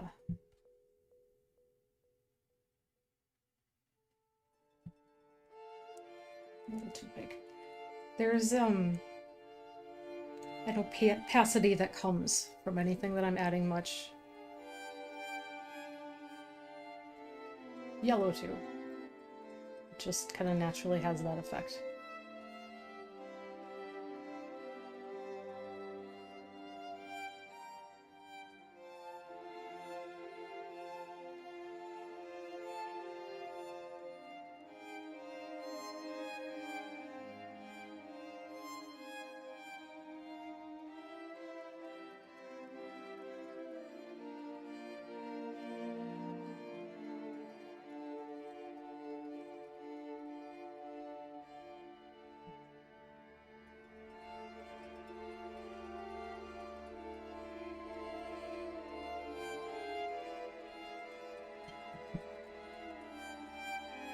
And last of all, a little yellow orange, I think. Not orange.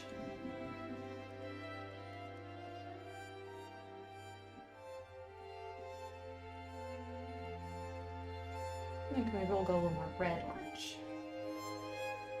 Let's see how that goes.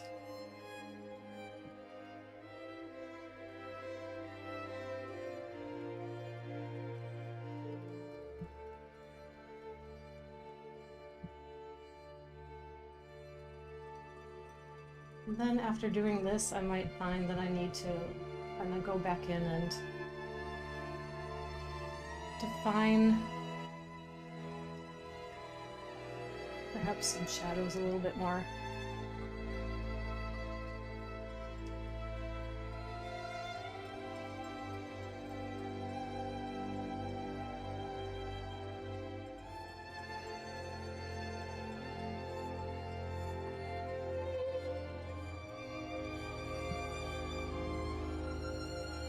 Possibly.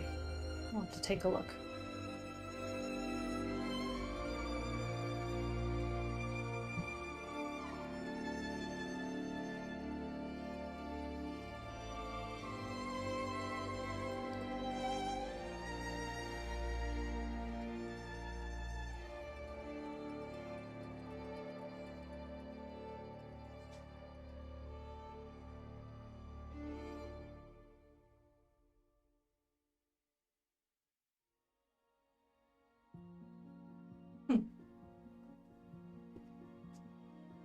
camera is not picking up really well what I'm doing.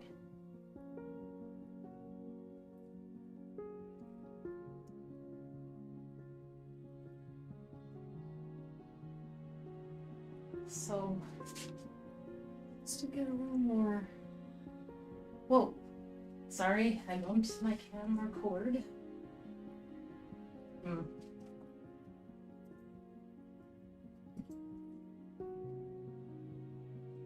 Okay, sorry, I have an issue with my cable. So moving things around can be a little dangerous. But when I come in a little bit more, that you can see a little bit more of what's going on there. So I need more light since I've zoomed in. So the colors aren't quite as flat.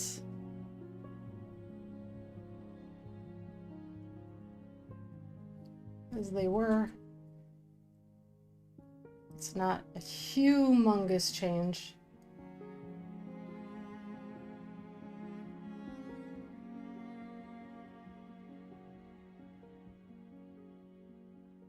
But I think it does help.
And I think you definitely need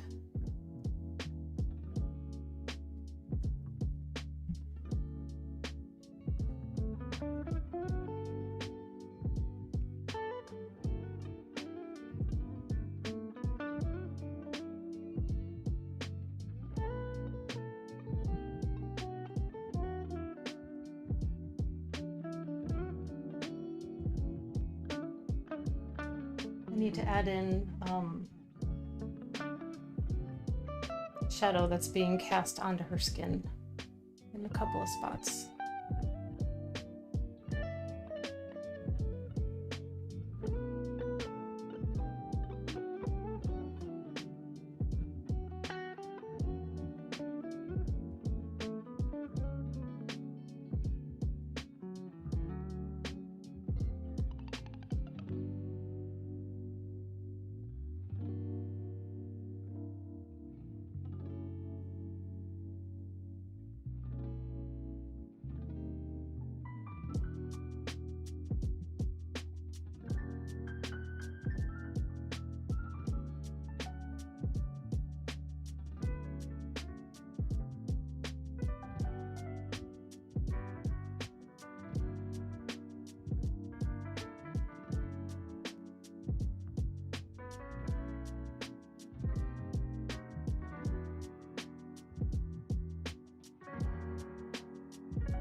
Trying to see around the glare that I'm getting from this light right now. So if I zoom back out, I can move the light out of the way. Just a little bit.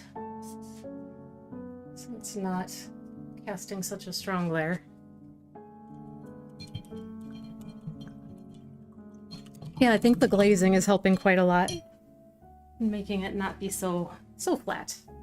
I did enjoy some of the elements of that flatness, but I think that this is better.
Oh.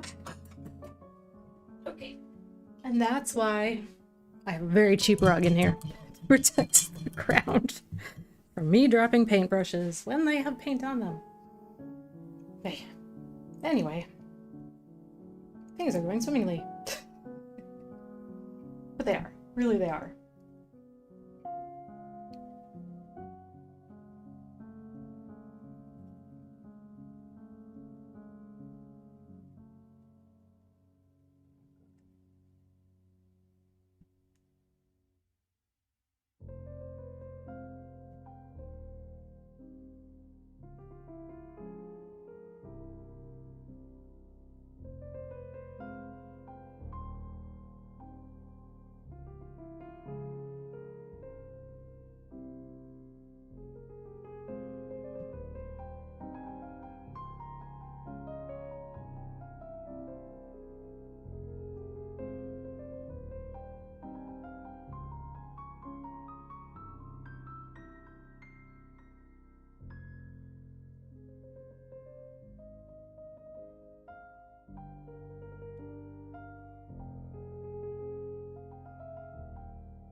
Okay.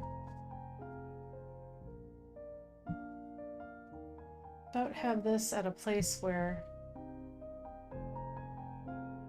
I'm okay with leaving it.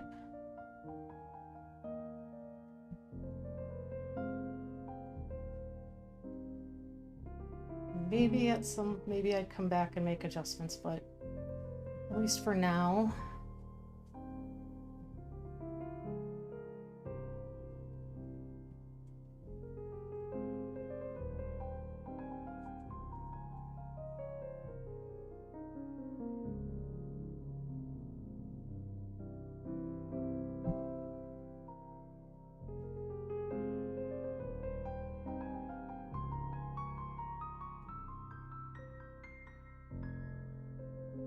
Yeah, for real this time.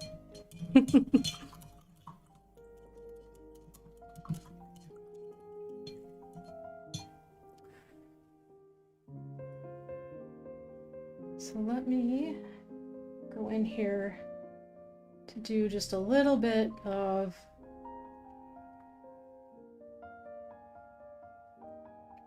shadows where I would like them to be cast.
kind of a subtle thing, but it helps it look like, you know, she's occupying the same space as these things floating all around her.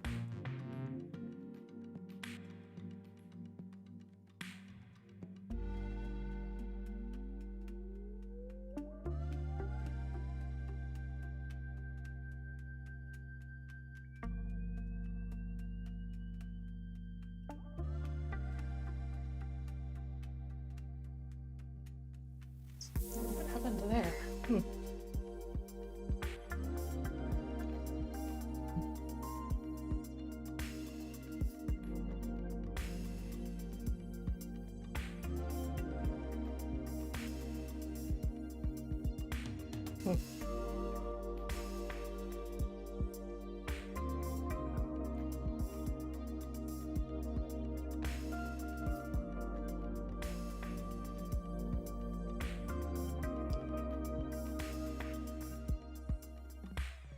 The same color of shadow doesn't work everywhere based on what's happening around it.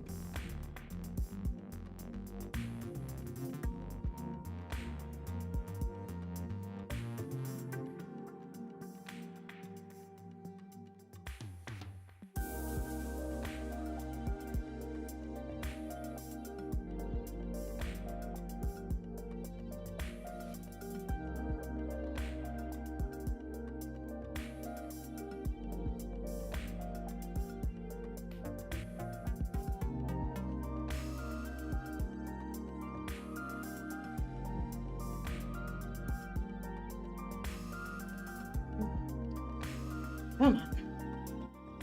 This is the thing about this being the 2-hour mark of painting, is that, as typical with working with acrylic paints, they start to get tacky. And they don't go on as nice after a while.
All right, getting there.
might be almost about it. There's shadows. Just a little bit. Just a little bit back there. That's pretty subtle. And really the same goes for even the flowers that overlap in the leaves. Which is just a few.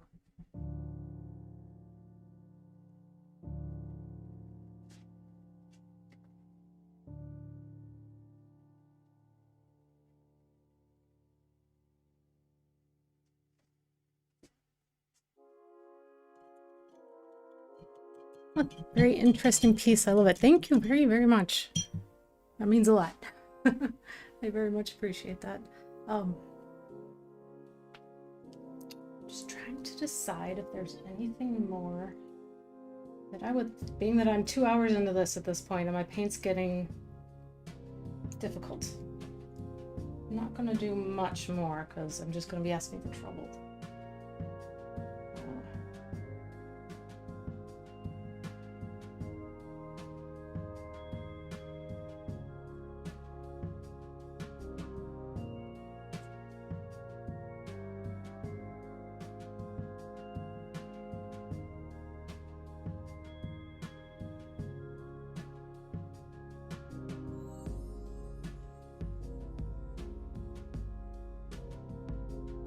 Just adding a few little lines in the background.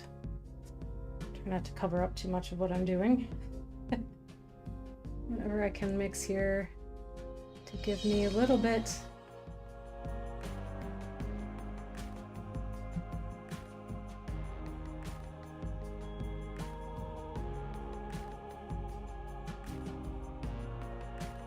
to imply that all this continues on a little bit more than it looks like it does at the moment.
See that.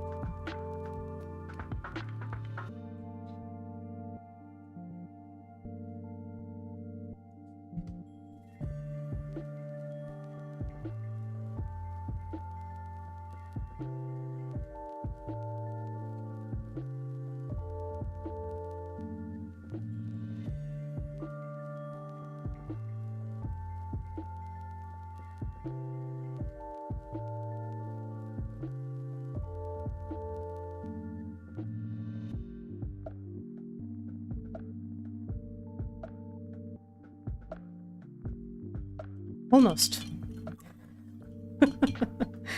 Realizing I didn't plug in my iPad. I think I'm good to get through what I have left working on here, but cutting everything close.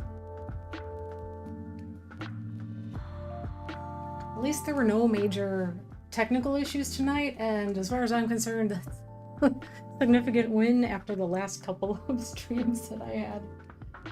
Sometimes it's like the streaming gods are not with you. I've angered them. I think I did. I don't know how. But it seems like things have worked pretty well today, and I'm very relieved and happy for that. And what was I doing?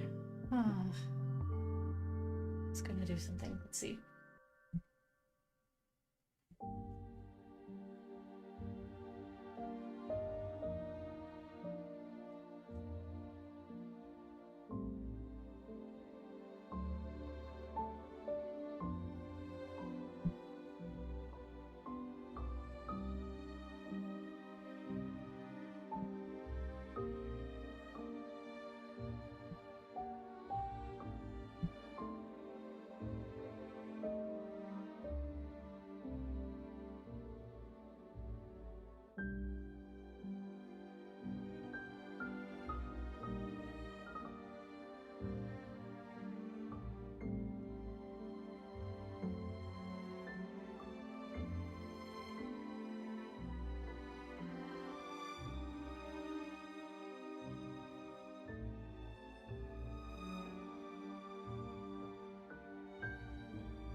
I'm looking over there at the screen that shows what I'm streaming right now to get me that look of stepping way back.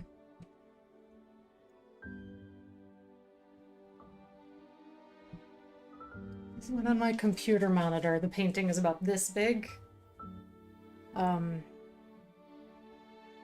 That gives me a much better view as if I were standing, 10 feet back.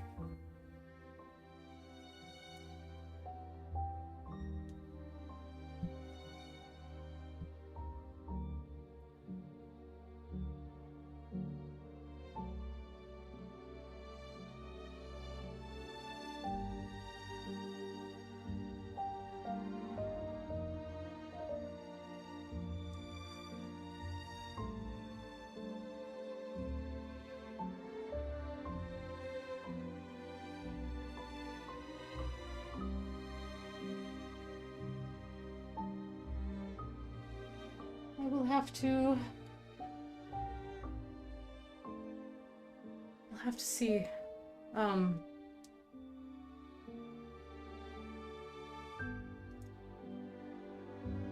If I want to change anything. I don't know that I'm going to. If anything, I might just add a few tiny little bits of more defined dark shadows in a couple of spots in here. But I'm kind of okay with a dichotomy of this and that area. Like maybe I'll add a few more oranges, but very, very small, very minor things that I would change.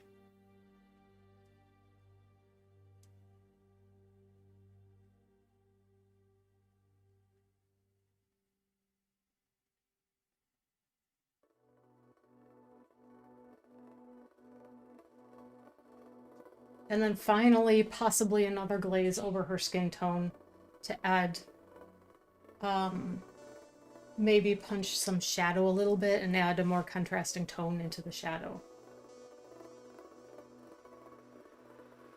But where everything is right now, I talked about like maybe adding the stripes down here. I think that's out. Don't need that. Don't need more high contrast areas.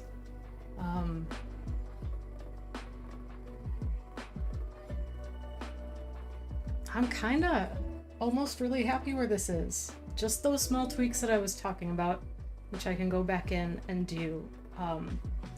And because those are going to be really minor things, but I think I will need a fresh palette to do it, so I'm probably not going to do it tonight, but I probably won't do it on stream either, simply because it's very simple and smallish things that shouldn't take a long time and also probably don't make for a very impactful stream to watch. Yeah, looking at the screen is very akin to like seeing it out of a mirror. It removes you a little bit more. So it's just a nice bonus to having happen to be streaming. But on Thursday I am going to pull out a different painting. And that one is really close to being done too. I think that I worked on that in stream before. I don't remember exactly. But that should make for, I think, a more interesting stream in the sense that the things that I have left to do to it are kind of a little bigger in terms of what you would see. So I'm going to work on a different piece. And yeah, I will absolutely show you guys what I do to change this to like bring it, just those tweaks to kind of just bring it home. And yeah, because other than that, the stream, this has been with me throughout this entire process of creating this painting. So yeah, great place to end it. A little over 2 hours tonight, but we're had kind of a thing going, and I'm pleased with what I've accomplished. Which is always a nice feeling when that happens. So yeah, could call it here. I will be back streaming on Thursday morning, at 10. Sorry, at my attention span. At 10 a.m. Central Time, US Central Time. So, hope to see everyone back then again, and yeah, hope everybody has a really good start of their week outside of Monday's done. It's one behind us. And just all the creative energy out to everybody to take care and have a good time. Have good days. So, good night. And thank you so much for watching and popping in. And I'll see you next time. Bye.